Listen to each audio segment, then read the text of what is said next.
Hi everyone, in this tutorial I'm going to teach you how to add a clickable URL to your Moodle course, as well as how to create a submission area for your first assignment. To begin, as always, we're going to turn editing on in the top right hand corner.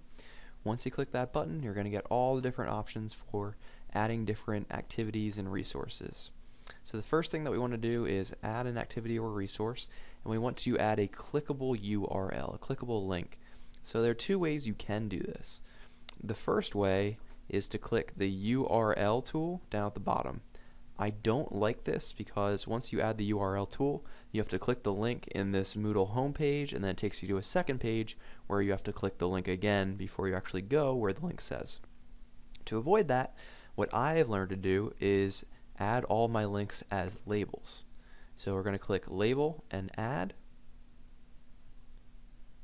Once that screen loads, we're going to write in this box whatever we want to name this link. So I'm going to call this Course Resource Website. This is going to be your Weebly page where you have all of your different course resources. And then the next thing that I'm going to do is get my URL for my course resource website, which is right here. So I can just copy this. We're going to highlight the text that describes where the URL is going. We're going to click this icon here for a link.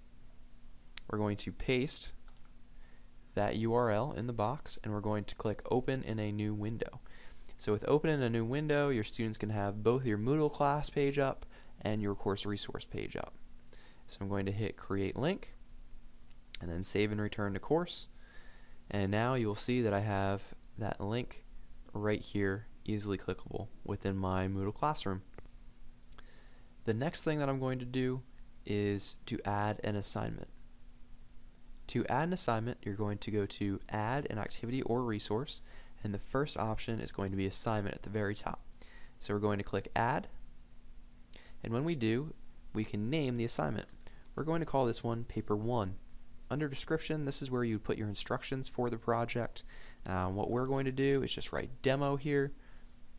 Below that, you might have a list of instructions that you want to include in this submission area. You might have a worksheet that you want to include in this area. You can do that right here. Availability is really important, so maybe you only want this submission to be available for a certain amount of time. So we're going to change this to the 5th of November at 11:55.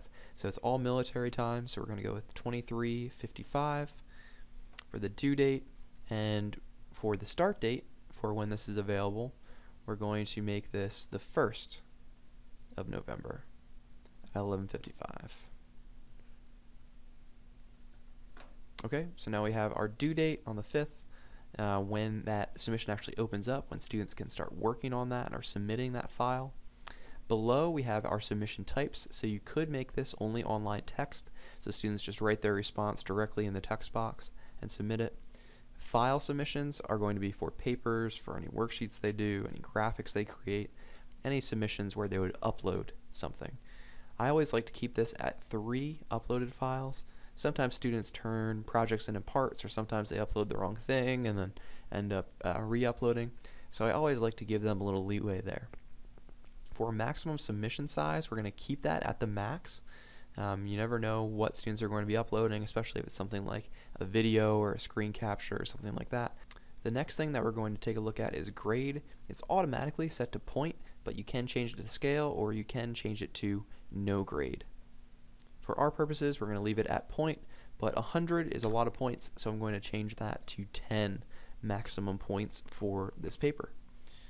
Grade to pass, you don't really have to mess with. None of these other settings need to be customized, so we're going to go to Save and Return to Course. Once we do, you can see that Paper 1 has been added to that first week, so we're going to turn editing off, and now we have Paper 1 located in our first week.